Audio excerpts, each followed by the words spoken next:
بسم اللہ الرحمن الرحیم الحمد للہ رب العالمین والصلاة والسلام على سید المرسلین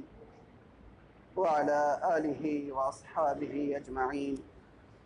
ومن تبعهم بإحسان إلى يوم الدین اما بعد قال اللہ تبارک وتعالی اعوذ باللہ من الشیطان الرجیم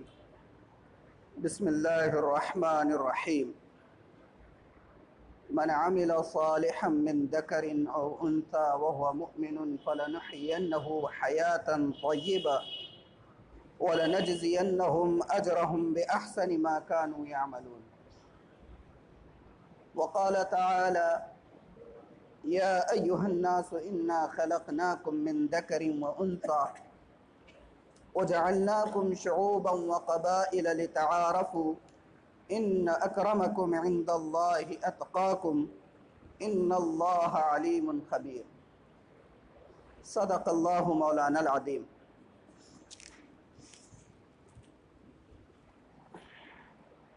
قابل صد احترام بزرگوں، عزیز دوستوں اور بھائیوں،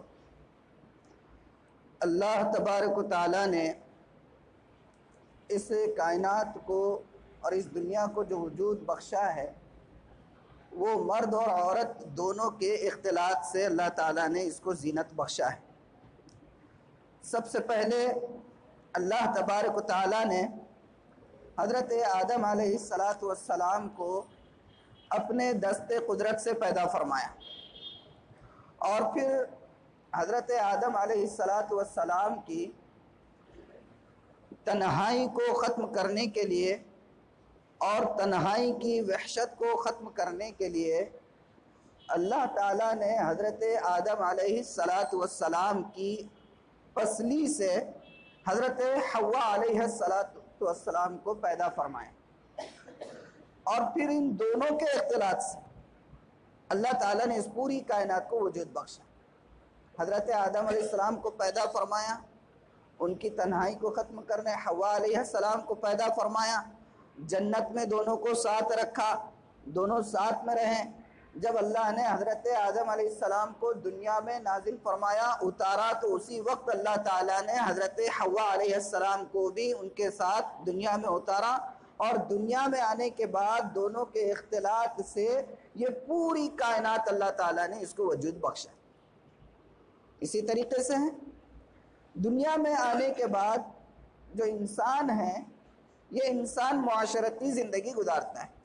اسی لیے اس کو جو ہے معاشرتی حیوان کہا جاتا ہے، اس لیے کہ دنیا میں اور بھی بہت سارے حیوان ہیں لیکن وہ معاشرتی زندگی نہیں گزارتے۔ ان کی زندگی گزارنے کا اپنا انفرادی طریقہ ہوتا ہے کہ پیدا ہو رہے ہیں، کھا پی رہے ہیں اور اس کے بعد مر جا رہے ہیں، لیکن انسان کچھ قاعدوں کے اندر، کچھ رشتوں کے اندر، کچھ اصولوں کے اندر، کچھ ضابطوں کے اندر بنا ہوا ہوتا ہے، وہ ایک معاشرتی زندگی گزارتا ہے انسان، اس لیے اس کو جو ہے معاشرتی حیوان کہا جاتا ہے۔ تو بہرحال اللہ نے پیدا فرمایا، اور یہاں پر مرد اور عورت دونوں ہیں، دونوں کو اللہ تعالیٰ نے جو ہے پیدا فرمانے کے بعد کچھ ذمہ داریاں دی۔ مرد کو کچھ ذمہ داریاں دی گئی، عورتوں کو کچھ ذمہ داریاں دی گئی، لیکن ایک بات ذہن میں رکھنے کی ہے کہ مرد اور عورت کو اللہ تعالیٰ نے جو ذمہ داریاں عطا کی ہے وہ دونوں کی یکساں نہیں ہے۔ جہاں تک دین کا معاملہ ہے، شریعت کا معاملہ ہے اور عبادات کا معاملہ ہے، احکام و فرائض کا معاملہ ہے، ان معاملات میں تو مرد اور عورت دونوں کو اللہ تعالیٰ نے یکساں رکھا ہے، لیکن جو دنیاوی معاملات ہے اس کے اندر اللہ تعالیٰ نے دونوں کو یکساں نہیں رکھا ہے۔ دنیاوی معاملات میں دونوں کو یکساں اللہ تعالیٰ نے نہیں رکھا ہے، اس لیے کہ دونوں کی جو تخلیق ہے، دونوں کو جو پیدا اللہ تعالیٰ نے کیا ہے، یہ ان کی تخلیق الگ ہے، دونوں کا مزاج الگ ہے، دونوں کی سرشت الگ ہے، دونوں کی جسمانی بناوٹ الگ ہے، دونوں کی جسمانی جو ہے ساخت الگ ہے۔ مرد کے اندر اللہ تعالیٰ نے قوت رکھی ہے، مردانگی رکھی ہے، جفا کشی رکھی ہے۔ عورت کے اندر یہ سارے اوصاف نہیں ہیں۔ عورت کے اندر اللہ تعالیٰ نے جو ہے وہ حسن رکھا ہے، دل فریبی رکھی ہے، نزاکت رکھا ہے، یہ مردوں کے اندر نہیں ہے۔ تو دونوں کے مزاج میں فرق ہے، دونوں کی بناوٹ میں فرق ہے، دونوں کی ساخت میں فرق ہے۔ تو ظاہر سی بات ہے کہ دنیاوی معاملات میں بھی ان کو دونوں کو یکساں قرار دینا یہ تو انصاف نہیں ہوگا نا، بالکل بھی نہیں۔ اور یہ بات ہم نہیں کہہ رہے، صرف اسلام ایسا کہہ رہا ہے کہ بھئی دونوں بالکل جدا جدا ہیں، ایسی بات نہیں ہے۔ بلکہ اس وقت کے جو ماہر ترین سائیکیٹرسٹ ہے اور جو ماہر ترین گائنوکولوجسٹ ہے، ماہر نسواں جن کو کہا جاتا ہے، وہ لوگ بھی آج اس بات کو تسلیم کرتے ہیں کہ مرد اور عورت کے سر کے اندر جو دماغ ہوتا ہے، دونوں کے دماغ کا وزن اور حجم وہ الگ الگ ہوتا ہے۔ مرد کے دماغ سے عورت کا دماغ حجم میں بھی اور وزن میں بھی کم ہوتا ہے۔ اس بات کو آج کے سائنسداں، سائیکیٹرسٹ اور گائنوکولوجسٹ یہ تسلیم کرتے ہیں، مان رہے ہیں۔ اور اس بات کو اسلام نے بہت پہلے سے کہا ہے، 1400 سال پہلے اسلام نے کہہ دیا ہے۔ اور کیا ثبوت ہے اس کا؟ کہ اسلام یہ کہتا ہے کہ دونوں کی ساخت اور دونوں کی بناوٹ الگ ہے۔ اس کا ثبوت یہ ہے کہ کسی معاملے میں اگر گواہی کی ضرورت پڑتی ہے، کسی بھی معاملے میں کوئی نزاع ہو جائے، یا مان لیجیے کہ شادی بیاہ کا معاملہ ہے تو گواہ ہونا ضروری ہے، تو 2 گواہ لگتے ہیں عام طور پر شادی کے موقع پر۔ اب اگر مان لیجئے بالفرض ایسا ہو کہ گواہی کے لیے 2 مرد موجود نہیں ہیں، ایک ہی مرد موجود ہے، تو اس کے مقابلے میں صرف ایک عورت کی گواہی قابل قبول نہیں ہوگی، بلکہ ایک مرد ہونے کی صورت میں آگے والے جو دوسرا طبقہ ہے وہاں سے 2 عورتوں کی گواہی قبول کی جائے گی، اور ان 2 عورتوں کی گواہی ایک مرد کے مقابل ٹھہرے گی۔ تو اس بات کو اسلام نے بہت پہلے سے کہا ہے کہ دونوں کی ساخت، دونوں کی بناوٹ، دونوں کی جسمانی حرکات، دونوں کا مزاج، دونوں کی سرشت یہ بالکل جدا جدا ہے۔ اسی اعتبار سے اللہ تعالیٰ نے ان دونوں کی ذمہ داریوں کو بھی تقسیم کیا ہے، ان دونوں کی ذمہ داریوں کو بھی تقسیم کیا ہے۔ عبادتوں کے اندر اللہ تعالیٰ نے دونوں کو الگ الگ نہیں رکھا۔ جو جتنے نیک اعمال کرے گا، جو جتنی عبادتوں کے اندر جفا کشی کرے گا، جو جتنے روزے رکھے گا، جو جتنی نمازیں پڑھے گا، جو جتنے فرائض ادا کرے گا، جو جتنی نوافل کا اہتمام کرے گا، اسی اعتبار سے اس کا مقام بڑھتا جائے گا۔ اسی اعتبار سے اللہ نے قرآن میں صاف لفظوں میں فرمایا کہ من عمل صالحا من ذکر او انثى وهو مؤمن فلنحيينه حیاتا طیبہ، کہ چاہے مرد ہو یا عورت، جو بھی نیک عمل کرے گا ہم اس کو جو ہے پاکیزہ زندگی عطا کریں گے، اور اس کو جو ہے جنت میں ہم بہترین مقام عطا کریں گے۔ یہ اللہ تعالیٰ نے خود فرما دیا۔ اور ایک دوسری آیت جس جو میں نے تلاوت کی، اس میں اللہ تعالیٰ نے صاف لفظوں میں فرمایا کہ یا ایھا الناس انا خلقناکم من ذکر وانثى، اے لوگوں ہم نے تمہیں ایک مرد اور عورت سے پیدا کیا، وجعلناکم شعوبا وقبائل لتعارفوا، اور تمہیں قبیلوں اور برادریوں کے اندر پیدا کیا تاکہ تمہاری ایک پہچان معاشرے میں ہو سکے کہ فلاں کس خاندان سے اور برادری سے ہے، یہ اس کے لیے ہے۔ اور آگے فرمایا ان اکرمکم عند اللہ اتقاکم، لیکن اللہ کے نزدیک تمہارے میں سے سب سے زیادہ بامقام اور سب سے زیادہ عزت اور مرتبے والا وہ ہوگا جو اللہ سے زیادہ ڈرنے والا ہوگا۔ تو دین کے معاملے میں دونوں یکساں ہیں، لیکن دنیا کے معاملے میں دونوں یکساں نہیں ہیں، اس لیے کہ اللہ تعالیٰ نے دونوں کو الگ الگ پیدا فرمایا ہے۔ ایک غور کرنے کی بات ہے، انسان کی زندگی کے جو ہے 2 شعبے ہوتے ہیں۔ انسان جو زندگی گزارتا ہے، ایک اس کے گھر کے اندر کا شعبہ ہے، ایک انسان کے گھر کے باہر کا شعبہ ہے۔ گھر کے اندر کا جو شعبہ ہے، اللہ تعالیٰ نے اور شریعت نے اس شعبے کو عورتوں کے ساتھ خاص کیا ہے۔ کس کے ساتھ خاص کیا ہے؟ عورتوں کے ساتھ خاص کیا ہے کہ بھئی یہ پورا ڈپارٹمنٹ عورتوں کا ہے، کہ وہ گھر کے اندر رہے گی، بچوں کی پرورش، تربیت، نگہداشت، شوہر کے مال کی اور جائیداد کی اور سارے امور کی نگہداشت یہ کون کرے گی؟ یہ عورت کرے گی۔ لیکن جو گھر کے باہر کا معاملہ ہے، گھر کے باہر کا ڈپارٹمنٹ ہے، بیرونی جو ڈپارٹمنٹ ہے، اللہ تعالیٰ نے اس ڈپارٹمنٹ کو مردوں کے ساتھ خاص کیا ہے کہ بھئی کسب حلال کے لیے کوشش کرنا ہے، رزق حلال کمانے کے لیے جد و جہد کرنا ہے، ہاتھ پیر مارنا ہے، بھاگ دوڑ کرنا ہے، اور اسی طریقے سے سیاست کے جھمیلے ہیں، اور اسی طریقے سے جو ہے سماجی کام ہیں، فلاحی کام ہیں، اور بہت سارے جو کام ہیں، ان کاموں کو جو ہے اللہ تعالیٰ نے مردوں کے ساتھ خاص کیا ہے۔ کس کے ساتھ خاص کیا ہے؟ اب اگر مان لیجئے بالفرض ایسا ہو کہ عورت مردوں کے دائرے کار کے اندر مداخلت کرنے لگے، یا مرد عورتوں کے دائرے کار کے اندر مداخلت کرنے لگے، کہ ایک ڈپارٹمنٹ مرد کا ہے، عورت اس میں مداخلت کر رہی ہے، یا ایک ڈپارٹمنٹ عورت کا ہے اور مرد اس میں مداخلت کرنے لگے، تو اس کے بعد اس وقت جو ہے معاشرے کے اندر عدم توازن پیدا ہو جاتا ہے، ایک انتشار کی کیفیت پیدا ہو جاتی ہے۔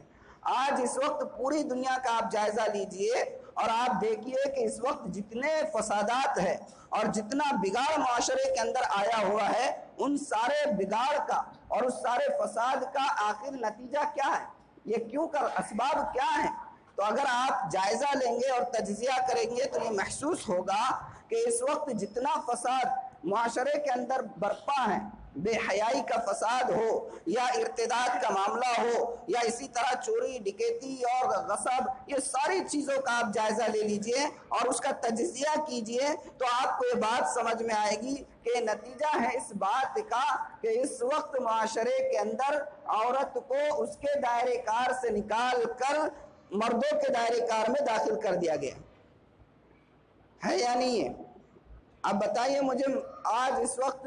مارکیٹنگ کا کون سا شعبہ ایسا باقی بچا ہوا ہے جہاں پر ضرورت ہو یا نہ ہو، بغیر ضرورت کے بھی عورت کو لا کر مارکیٹنگ کے ڈپارٹمنٹ میں کھڑا کر دیا گیا ہے یا نہیں گیا ہے؟ بتائیے آپ۔ ایک چھوٹی سی چھوٹی ماچس کی ڈبیاں ہیں، اگر اس کا بھی ایڈ کرنا ہے تو اس کے لیے بھی ایک عورت کو برہنہ کر کے اس کی تصویر دی جاتی ہے، نیم برہنہ کر کے اس کی تصویر دی جاتی ہے۔ کیا ضرورت ہے اس کی؟ ایک ماچس کی ڈبیا ہے اور اس کے لیے آپ جو ہے دیکھیں کہ ایڈ دیا جاتا ہے لڑکیوں کو سامنے کر کے، اور اب تو بے غیرتی کی اور بے حیائی کی انتہا ہو گئی کہ ایسا ماحول پیدا کر دیا گیا ہے کہ عقل حیران ہوتی ہے کہ جو سیکسول پروڈکٹس ہے، جو جنسی جو ہے مواد ہے، ان کی تشہیر کے لیے بھی عورتوں کو استعمال کیا جاتا ہے یا نہیں کیا جاتا ہے؟ معنی حمل ادویات جو ہوتی ہے یا اسی طریقے سے جو سیکسول پروڈکٹس ہیں، اس کے اشتہار کے لیے بھی عورتوں کو نیم برہنہ کر کے اس کا اشتہار کرایا جاتا ہے یا نہیں جاتا ہے؟ اس کی وجہ سے کیا ہوتا ہے؟ نوجوان طبقہ ایک ذہنی انتشار کا شکار ہوتا ہے نہیں ہوتا ہے؟ اگر معنی حمل ادویات کا اشتہار عورتوں کے ذریعے کرایا جا رہا ہے تو اس کا تجسس ذہنوں میں پیدا ہوگا یا نہیں ہوگا؟ تو میں جو بات کہہ رہا ہوں کہ اس وقت معاشرے کے بگاڑ کے اسباب کے اوپر اگر غور کیا جائے تو آپ کو یہ محسوس ہوگا کہ یہ نتیجہ ہے اس بات کا کہ عورت کو اس کے دائرے اختیار سے نکال کر مردوں کے دائرے اختیار میں اور غیر فطری چیزوں کے اندر لگا دیا گیا ہے یا نہیں؟ آج بتائیے آپ، پوری دنیا کے اندر اس وقت یہ واویلا کیا جاتا ہے کہ عورت مظلوم ہے، اور خاص طور پر اسلام کو بدنام کرنے کی کوشش کی جاتی ہے کہ اس وقت مذہب اسلام ایک ایسا دین ہے جس کے اندر عورت مظلوم ہے۔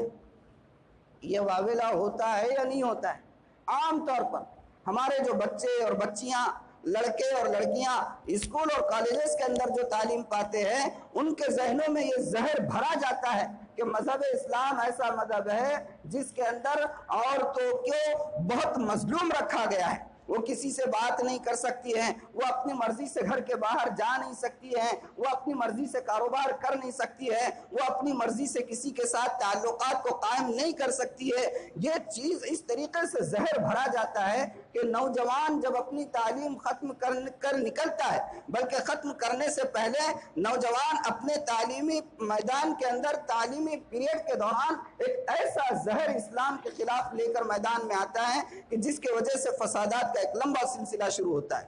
آج آپ مجھے بتائیے کہ اس وقت ہمارے معاشرے میں پچھلے 2-3 مہینوں سے آپ نے بہت سنا ہوگا ارتداد کے مسئلے سے متعلق کہ ہماری مسلم نوجوان لڑکیاں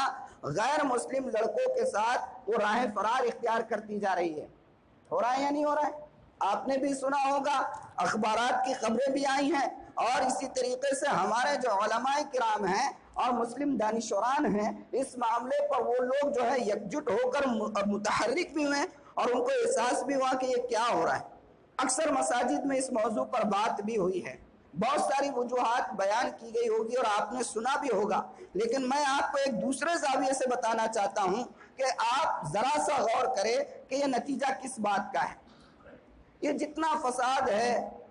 عورتوں کا اور بچیوں کا ارتداد کا معاملہ ہے، ہماری نوجوان نسل ہمارے ہاتھوں سے نکلتے جا رہی ہیں، یہ اصل میں اسی پروپیگنڈے کا نتیجہ ہے کہ مذہب اسلام میں عورت جو ہے بہت مظلوم ہے اور اس کو اس کے حقوق سے محروم کیا گیا ہے، اس کو سوچنے کا اور اپنے تعلقات قائم کرنے کا، اپنی مرضی سے زندگی جینے کا اسلام کوئی حق نہیں دیتا ہے۔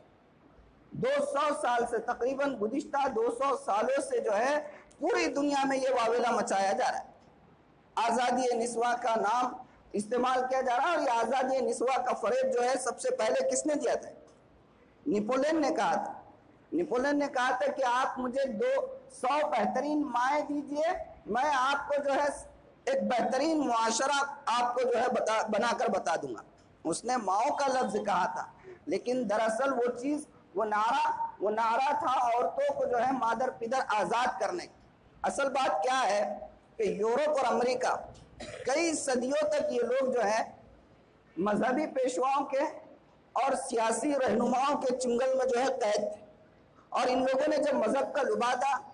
اور سیاسی حکمرانوں سے آزادی حاصل کی تو اس کے بعد یہ لوگ ایسے مادر پدر آزاد ہو گئے اور انہوں نے تہذیب کا، شرافت کا، اخلاق کا جو لبادہ اوڑھ کر پھینکا ہے، اور اس کے بعد وہ لوگ اس بری طریقے سے مادیت کی طرف لپکے کہ انہوں نے ہر وہ چیز کو استعمال میں لانا شروع کیا جس کے ذریعے سے کسی بھی طریقے سے جو ہے مادیت کا وہ فائدہ اٹھا سکتے ہیں۔ اور اس کے لیے سب سے پہلا کام انہوں نے کیا کیا کہ ان لوگوں نے سب سے پہلا کام یہ کیا کہ عورتوں کو جو ہے وہ میدان میں اتار کر لے کے آئے۔ یہ جتنے بڑے بڑے ادارے ہیں، یونائٹڈ نیشن ہو یا اسی طریقے سے جو ہے WHO ہے جو ورلڈ ہیلتھ آرگنائزیشن ہے، ایمنسٹی انٹرنیشنل سے، یہ سارے بڑے بڑے ادارے یہ دراصل ڈھکوسلے ہیں۔ یہ یورپ اور امریکہ کے جو ہے تجارتی مفادات کو وسیع کرنے کے ایک ذرائع اور ادارے ہیں۔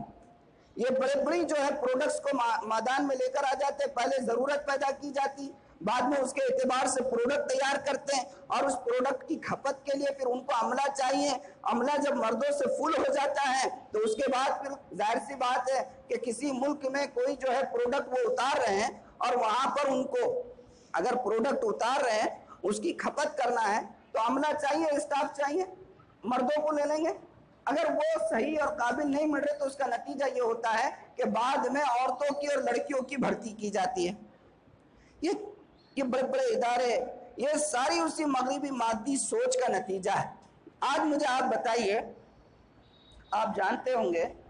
کہ یورپ اور امریکہ جو عورتوں کی آزادی کا نعرہ لگاتے ہیں، آپ کو حیرت ہوگی، میں اپنی بات نہیں کہہ رہا ہوں، یہ بڑی بڑی جو رپورٹیں آئی ہوئی ہے سروے ہونے کے بعد، ان رپورٹوں کی بنیاد پر میں آپ سے بات کر رہا ہوں کہ یورپ اور امریکہ کے اندر جو اسٹوڈنٹس کالج اور یونیورسٹیز اور اسکولز کے اندر پڑھتے ہیں، یونیورسٹیز تو چھوڑ دیجئے، اسکول اور کالجز کے اندر جو اسٹوڈنٹس پڑھتے ہیں، لڑکے اور لڑکیاں، ان کا حال آج یہ ہے کہ ایک سروے رپورٹ کے مطابق امریکہ کے اندر 40% لڑکیاں ایسی ہوتی ہے جو انٹر پاس کرنے تک اپنی عصمت کو تار تار کر چکی ہوتی ہے۔ امریکہ کے اندر 40% اسکول اور کالجز کی، یونیورسٹیز کی نہیں کہہ رہا ہوں، یونیورسٹیز کا تناسب تو اس سے کئی گنا زیادہ ہوگا، اسکول اور کالجز کی 40% لڑکیاں ایسی ہوتی ہے جو انٹر پاس کرنے تک اپنی عصمت تار تار کر چکی ہوتی ہے۔ یہ امریکہ کا حال ہے۔ اور یورپ کے اندر کیا حال ہے؟ یورپ کے اندر یہ حال ہے کہ صرف لندن شہر کا ایک سروے کیا گیا تھا، لندن شہر کے سروے کے مطابق لندن شہر کے اندر 70% لڑکیاں ایسی ہوتی ہے، 70% لڑکیاں ایسی ہوتی ہے جو اپنی تعلیم ختم کرنے سے پہلے اپنی عصمت سے ہاتھ دھو بیٹھتی ہیں۔ 70%، اندازہ لگائیے آپ، ایک کالج کے اندر جتنے بچے اور بچیاں ہیں ان میں 70% لڑکیاں ایسی ہوتی ہے جو اپنی تعلیم ختم کرنے سے پہلے اپنی عصمت تار تار کروا چکی ہوتی ہے. اور آپ کو حیرت ہوگی کہ یہ جو معاملات ہوتے ہیں سیکسول ریلیشن شپ کے، یہ معاملات زور زبردستی کے نہیں ہوتے ہیں. اور اسی رپورٹ نے یہ کہا ہے کہ یہ جتنے معاملات ہوتے ہیں یہ معاملات لڑکوں کی طرف سے پہل کیے ہوئے نہیں ہوتے ہیں، بلکہ اس میں زیادہ تر بلکہ 90% معاملات ایسے ہوتے ہیں جس میں پہل لڑکیوں نے کی ہوئی ہوتی ہے. اور اس سے بھی بڑھ کر حیرت انگیز سروے جو لندن شہر ہی کا کیا گیا تھا وہ یہ ہے کہ 40% لڑکیاں اسکول اور کالجز کے اندر ایسی ہوتی ہے جو اپنی تعلیم کا سلسلہ ختم ہونے سے پہلے ایبارشن کروا چکی ہوتی ہے. 40% لڑکیاں اسکول اور کالجز کے اندر ایسی ہوتی ہے کہ وہ اپنا تعلیمی سلسلہ ختم کرنے سے پہلے ایبارشن کرا چکی ہوتی ہے، اسقاط حمل کرا چکی ہوتی ہے. یہ ہے آزادی نسواں کا نعرہ لگانے والے اور چھوٹے چھوٹے باتوں پر عورت کو میدان میں لانے والے، آج اسلام کو بدنام کرنے والے، ان کے وہاں کا حال یہ ہے. عورت اگر اپنے گھر کے اندر اپنے باپ کی خدمت کرے، اپنے بھائی کی خدمت کرے، اپنے بیٹوں کی خدمت کرے، ساس اور سسروں کی خدمت کرے، تو یہ معاشرہ، مغربی معاشرہ اور اس کے حامی لوگ یہ چیخ اور چلا کر یہ کہتے ہیں کہ عورت مظلوم ہے، اس کو ایک ساتھ کئی مردوں کی اور کئی افراد کی خدمت کرنی پڑتی ہے. لیکن ان لوگوں نے اس کو تعلیم دلا کر اور میدان میں لا کر اس کے ذریعے سے کیا کروایا؟ بھئی اگر وہ گھر میں رہ کر اپنے باپ کی خدمت کر رہی ہے، اپنے شوہر کی خدمت کر رہی ہے، اپنی ساس یا سسرے کی خدمت کر رہی ہے، تو یہ معاشرہ چلا کر یہ کہتا ہے کہ عورت مظلوم ہے. لیکن انہوں نے اس کو کیا بنایا؟ تعلیم دلوا کر اور ڈگریاں دے کر اور ڈگریاں دلوا کر اس کو بہت ہو گیا تو ایئر ہوسٹس بنا دیا، بہت ہو گیا تو نرس بنا دیا، اور جا بجا آفیسوں کے اندر کلرک بنا دیا. اس سے زیادہ کوئی بڑا عہدہ کہیں عورتوں کو یورپ اور امریکہ میں ملا ہو تو بتائیے مجھے. کتنے پریسیڈنٹ ہوئے ہیں امریکہ کے اب تک، اور ان سارے پریسیڈنٹ میں عورتیں کتنی ہیں؟ ہے کوئی ایک؟ کیا بنایا اس کو؟ عورت گھر میں خدمت کر رہی ہے باپ کی تو وہ مظلوم ہے، سسرے کی خدمت کر رہی ہے تو مظلوم ہے، شوہر کی خدمت کر رہی ہے تو مظلوم ہے. اور اگر وہ نرس بن کر، یہ جتنے ملٹی اسپیشلٹی ہاسپٹلس ہیں، اب تو ہمارے پاس بھی یہ وبا آ گئی ہوئی ہے، آپ ذرا جا کے جائزہ لیجئے، جو بڑے بڑے ملٹی اسپیشلسٹ ہاسپٹلس ہیں وہاں کا جائزہ لیجئے. وہاں جو نرسز ہوتی ہیں وہ ان نرسوں کے کام کے ذمہ کیا کام ہوتا ہے؟ پیشنٹس کی صفائی کرنا بھی ان کے ذمہ ہوتا ہے. اور بہت زیادہ آپ کو سن کر حیرت ہوگی کہ بہت زیادہ کریٹیکل کنڈیشن والے پیشنٹ نہیں، بہت زیادہ خراب حالت والے پیشنٹ نہیں، بلکہ نارمل کنڈیشن کے جو پیشنٹس ہوتے ہیں ان پیشنٹس کی بھی خدمت ان نرسوں کو کرنا ہوتا ہے، چاہے وہ نرس مسلم ہو، کرسچن ہو، ہندو ہو، سکھ ہو. لیکن اس کو اگر وہ نرس ہیں، ہاسپٹل کے اندر ایڈمٹ جتنے پیشنٹس ہوں گے ان کو جو ہے صفائی کا کام ان نرسوں کو کرنا پڑتا ہے. اور میں یوں ہی نہیں کہہ رہا ہوں، آپ ذرا میڈیکل فیلڈ کے لوگوں سے پوچھ لیجئے کہ ان نرسوں کو جو ہے کس طریقے کی صفائی کرنا پڑتی ہے. پرائیویٹ پارٹس تک کو ڈیلی صاف کرنا ہوتا ہے،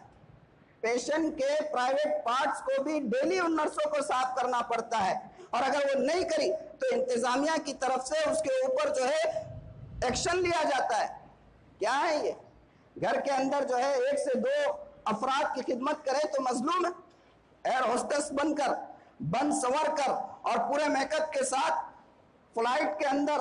سب کو کھانا تقسیم کر رہی ہیں، مشروبات پیش کر رہی ہیں، مسکرا کر رہی ہیں، تو وہ مظلوم نہیں ہے؟ کیسے کیسے زانی بیٹھے ہوئے ہیں، کیسے کیسے چور بیٹھے ہوئے ہیں، کیسے کیسے جو ہے عیاش اور بدماش اس کے اندر بیٹھے ہوئے ہیں، ان لوگوں کی خدمت کر رہی ہے تو وہ مظلوم نہیں ہے. لیکن اس گھر کے اندر باپ کی خدمت کر رہی ہے تو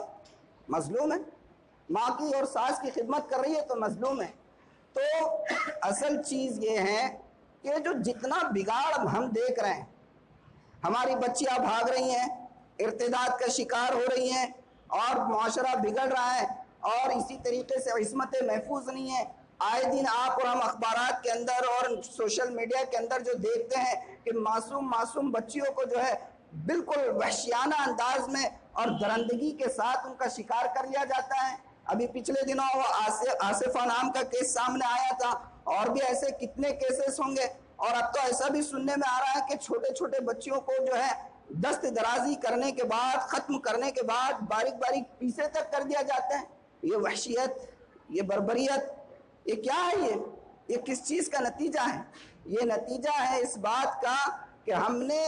قدرت کی طرف سے دی ہوئی مرد اور عورتوں کے جو مخصوص میدان تھے، ہم نے فطرت کے خلاف کام کیا. اللہ نے مرد اور عورت کو پیدا کیا، مردوں کے لیے ایک الگ میدان انتخاب کیا اور عورتوں کے لیے الگ میدان اللہ تعالیٰ نے مقرر کیا. آج ہو یہ رہا ہے کہ آج پوری دنیا میں عورتوں کو ان کے دائرے اختیار سے نکال کر مردوں والے کام سونپے جا رہے ہیں. میں دیکھ رہا ہوں کہ یہاں پر بہت سارے جو ہیں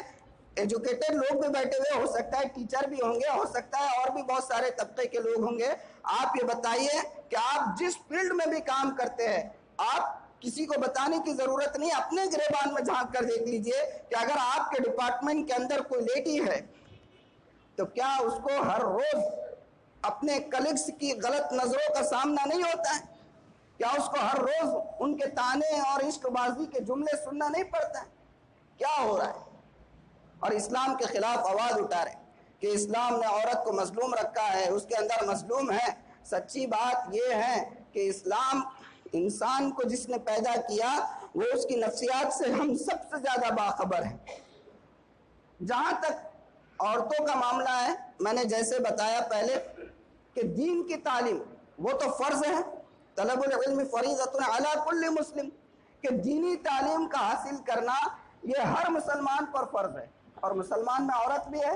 اور مرد بھی ہے، تو ہر مسلمان کے اوپر دینی تعلیم کا حاصل کرنا فرض ہے. بنیادی دینی تعلیم حاصل کرنا، عورت کو حاصل کروانا یہ فرض ہے. اس کو اتنی تعلیم دلائی جائے دینی تعلیم کہ وہ اپنی شادی کے بعد اپنے شوہر کے گھر کا بھی خیال رکھے اور اپنے اولاد کی صحیح تربیت بھی کرے، یہ فرض ہے. لیکن آج اس طرف سے ہماری توجہ بالکل ختم ہو گئی ہے. ساری توجہ اسی معاشرے کی جو ہے سازشوں کو حاصل کرنے کے لیے، جس کا نتیجہ آج ہم دیکھ رہے ہیں. اور صحیح بات یہ ہے کہ جب تک ہمارے معاشرے میں فطرت کے اس اصول پر کام کیا گیا اور عورتوں کو صحیح معنوں میں دینی تربیت ان کی گئی اور دینی تعلیم کے اوپر ان کی توجہ کی گئی، تو اس وقت تک اس معاشرے کو ایک سے بڑھ کر ایک ہیرے ملتے رہے. وقت محدود ہے، ورنہ میں اس کی تفصیل آپ کو بتاتا. بہرحال ایک مختصر میں بات آپ کو بتاؤں کہ جب تک عورتوں کے اندر دینی مزاج رہا اور دینی تربیت کا ماحول رہا، اس کا نتیجہ یہ ہوا کہ ہمارے معاشرے کو بہترین اور صالح ترین افراد ملتے رہے. آپ نے نام سنا ہوگا حضرت خواجہ قطب الدین بختیار کاکی رحمۃ اللہ علیہ. کیا ان کی والدہ کی وہ فراست تھی، اور ظاہر سی بات ہے کہ وہ فراست یوں ہی نہیں آئی ہوگی، ان کے والدین نے ان کے اوپر محنت کی ہوگی تبھی تو فراست آئی ہوگی کہ وہ اپنے بچے کی تربیت کیسے کیا کرتی تھی. میں آپ کو بتاتا ہوں کہ انہوں نے اپنے گھر کے اندر ماحول ایسا بنایا ہوا تھا کہ بچہ اسکول کو جا رہا ہے، اسکول سے آنے کا جو واپسی کا ٹائم ہوتا تھا، مدرسے سے دینی تعلیم حاصل کرنے بچہ جا رہا ہے، واپسی کا جو وقت ہوا کرتا تھا تو والدہ محترمہ جو ہے حضرت خواجہ بختیار کاکی کی کچھ کھانا جو کچھ بھی بنا ہوتا تھا اس کو گھر میں کہیں پر بھی چھپا کر رکھ دیتے. اور بچہ جب آتا مدرسے سے تو والدہ اس سے کہتی کہ دیکھو بیٹا، ہمیں جو کچھ بھی رزق ملتا ہے، ہم سانس لے رہے ہیں، یہ سب اللہ کی نعمت ہے. دنیا کی ہر چیز اللہ کے ذریعے سے ہوتی ہے. آپ مدرسے سے آ گئے، اب آپ یہ کام کرو، وضو کرو، 2 رکعت نماز پڑھو اور اللہ سے دعا کرو کہ اللہ تعالیٰ میں مدرسے سے آ چکا ہوں، اب مجھے جو ہے آپ کھانا دیجیے. والدہ کھانا چھپا کر رکھ رہی ہے اور بچے کی تربیت اس نہج پر ہو رہی ہے کہ بیٹا آپ نماز پڑھ کر دعا کرو کہ اللہ مجھے کھانا دیجیے. وہ بچہ اسی طریقے سے کرتا، یہ گھر کا معمول ہے. ایک مرتبہ ایسا ہوا کہ والدہ کسی کام سے پڑوس میں کہیں گئی ہوئی اور بچہ مدرسے سے واپس آ گیا. واپس آنے کے بعد وہ گھر آیا، نماز پڑھی، جو معمول تھا اس حساب سے کیا. والدہ کام سے گئی اور انہوں نے کھانا نہیں رکھا ہے گھر میں چھپا. اچانک انہیں ریئلائز ہوا اور یہ احساس ہوا کہ میں تو گھر سے نکل کر کافی مجھے ٹائم ہو گیا ہے، میرا بچہ بھی گھر پر آ گیا ہوگا اور اب تو وقت کافی ہو گیا ہے، اب اگر آ کر وہ نماز پڑھے گا اور نماز پڑھ کر یہ کہے گا کہ اللہ آپ مجھے کھانا دیجئے اور وہاں کھانا نہیں ملے گا تو میری ساری تربیت رائے گا چلے جائے گی۔ انہوں نے فوراً وہیں پر دل میں دعا کی کہ اللہ آپ جانتے ہیں کہ میں نے اپنے بچے کی تربیت اس طریقے سے کی کہ اس کی زندگی اسلامی نہج پر برقرار رہے اور تیری توحید اور تیری قدرت کا پورا یقین اس کے دل کے اندر موجود رہے، ایسی تربیت میں نے اس کی ہے۔ آج میں گھر پر نہیں ہوں، اگر میں لیٹ ہو گئی اور اس کو کھانا نہیں ملا تو اللہ اس کا یقین تیرے اوپر سے ختم ہو جائے گا، آج میری تربیت کی لاج رکھنا۔ یہ دعا انہوں نے کیا۔ کچھ دیر کے بعد جب گھر پر پہنچی تو دیکھا کہ بچہ جو ہے گہری نیند سویا ہوا ہے۔ والدہ بے چین ہو گئی کہ میرا لال صبح سے گیا ہوا ہے، بھوکا گھر کے اندر آیا ہے اور آ کر گھر میں کچھ ملا نہیں ہوگا، ایسے ہی سو گیا۔ آنکھوں میں آنسو آ گئے، اٹھا کر اس کو گلے لگایا اور کہا کہ میرے لال تم سو گئے، مجھے تھوڑی سی دیر ہو گئی، میں ذرا کام سے باہر چلی گئی تھی، تم نے کچھ کھایا یا پیا نہیں؟ بچے نے کہا امی آپ اتنا پریشان کیوں ہو رہے ہیں؟ میں تو الحمدللہ کھا پی کر سویا ہوں۔ اور اچھا آپ کو ایک بات بتاؤں، آج تو ایک بہت ہی عجیب معاملہ ہوا۔ بولے کیا ہوا بیٹا؟ بولے امی عام طور پر اللہ تعالیٰ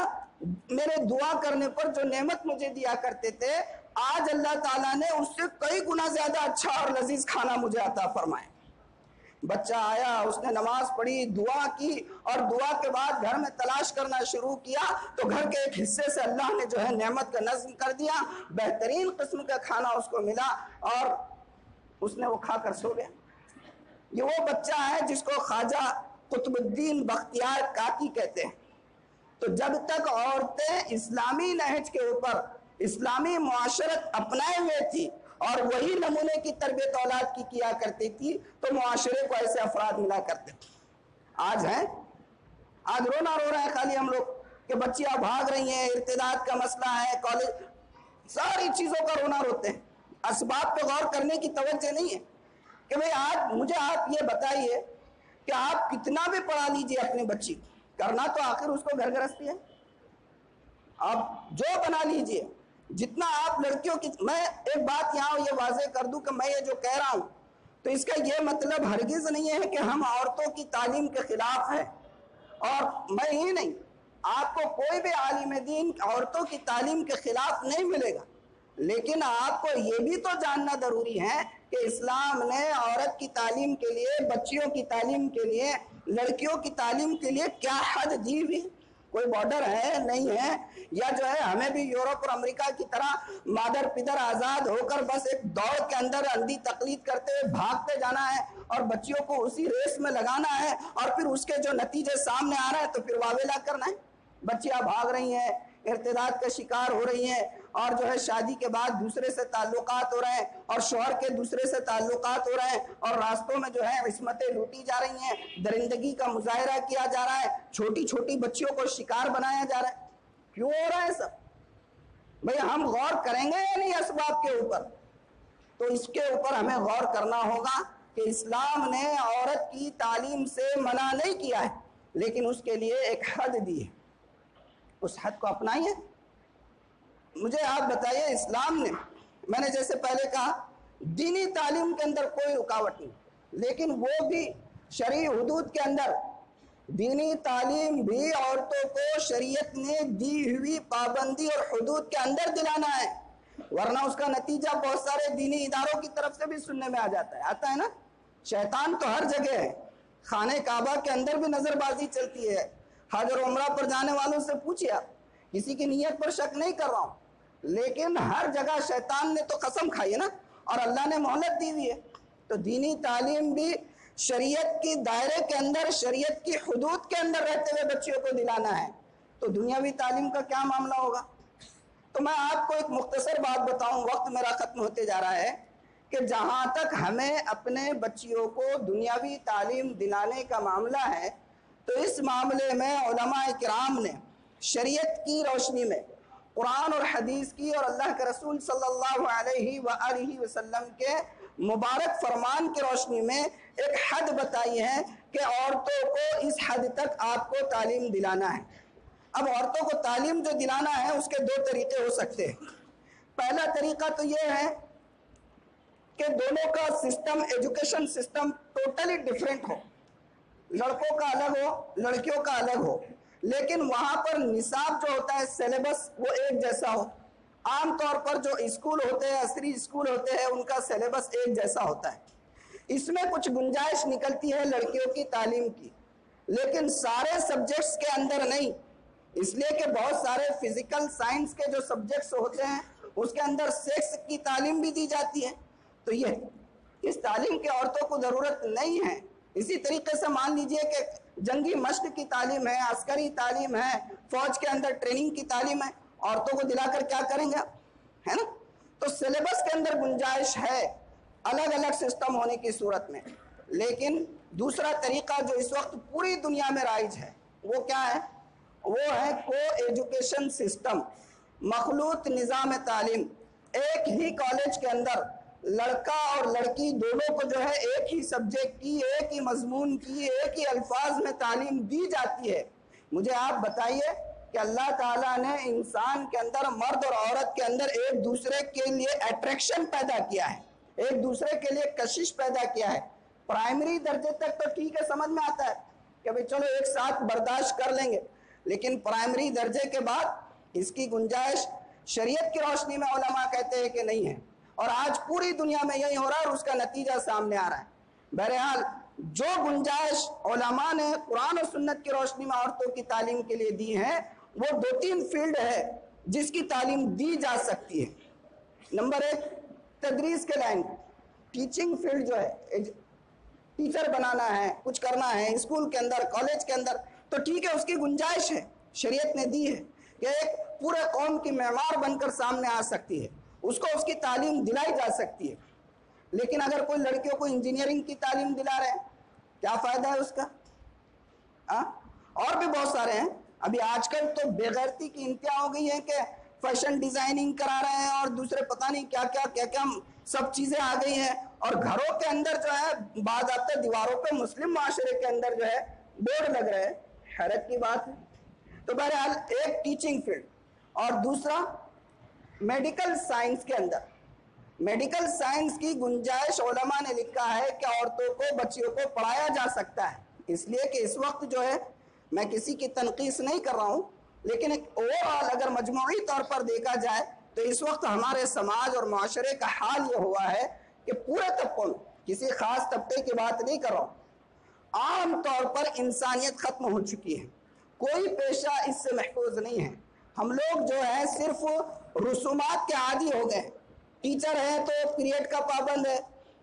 ڈاکٹر ہے تو اس کو فیس لینے کا کام ہے، عام طور پر ہر طبقہ ایسا ہو گیا ہے۔ تو ہماری بچیوں کو اگر ہم جو ہے میڈیکل سائنس کے اندر ان کو تعلیم دلواتے ہیں تو اس کا فائدہ کم از کم یہ ہوگا کہ ہمارے مسلم معاشرے کی جو بچیاں ہیں، ان کے ڈیلیوری کے مسائل ہیں، ان کے کچھ کریٹیکل مسائل ہیں، کچھ جو ہے ان کے پوشیدہ امراض ہیں، اس کے لیے غیر مردوں کے سامنے جانے کی ضرورت نہیں پڑے گی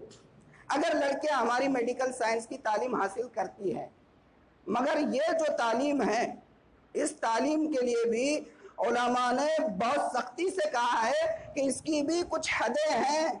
آپ ایسے ہی نہیں یہ کر سکتے۔ اگر آپ کے گھر کے اندر آپ نے اپنی بچی کی تربیت اور اس کی نگہداشت اور اس کی پرورش ایسی کی ہے کہ آپ کو 100% یہ یقین ہے کہ میری بچی میری تربیت کا جو ہے مجھے غلط نتیجہ سامنے نہیں لائے گی،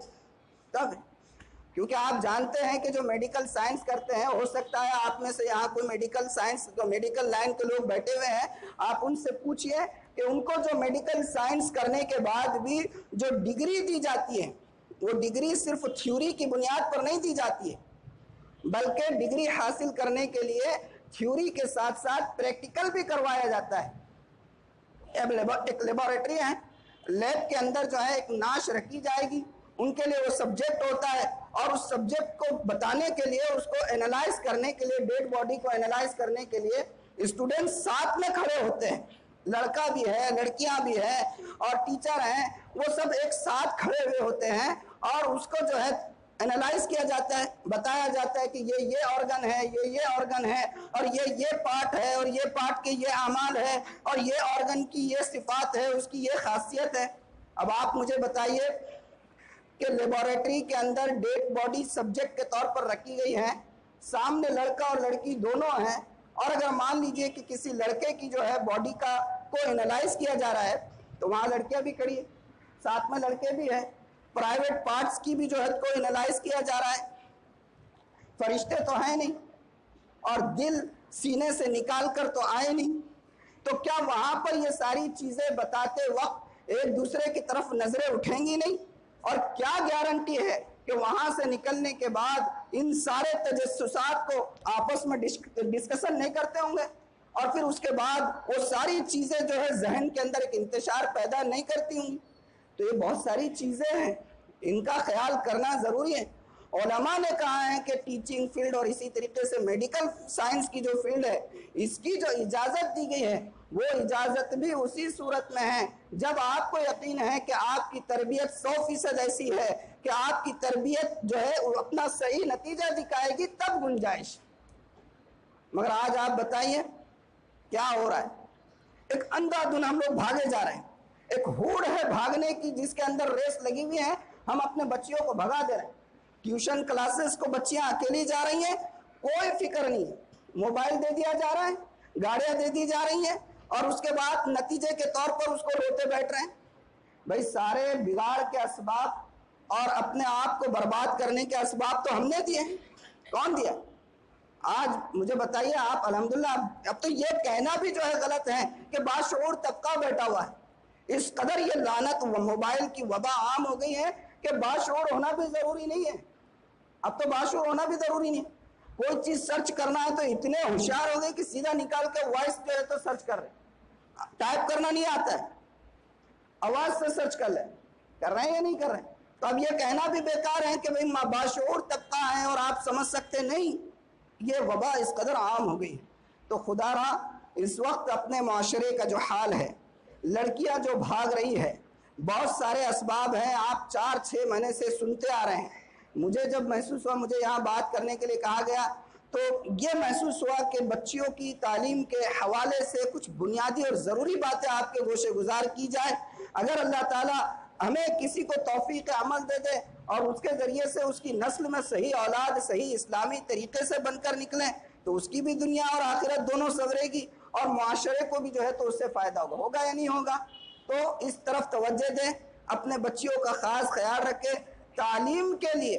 آپ جب تک پرائمری پڑھا رہے ہیں آپ پڑھائیے، لیکن اس کے بعد کون سی فیلڈ منتخب کرنا ہے، کیا پڑھانا ہے، کیا نہیں پڑھانا ہے، جو ماہر ایجوکیشنسٹ ہے، جو علماء کرام ہیں، جو ماہرین تعلیم ہیں، ان سے مشورے کر کے اپنے کام کو آگے بڑھائیے۔ اللہ تعالی ہمیں بھی جو ہے عمل کی توفیق عطا فرمائے، اور ہمارے معاشرے کو صحیح اسلامی نہج پر بنانے کی ہمیں جو ہے اللہ تعالی توفیق عطا فرمائے۔ آخر دعوانا الحمدللہ رب العالمین۔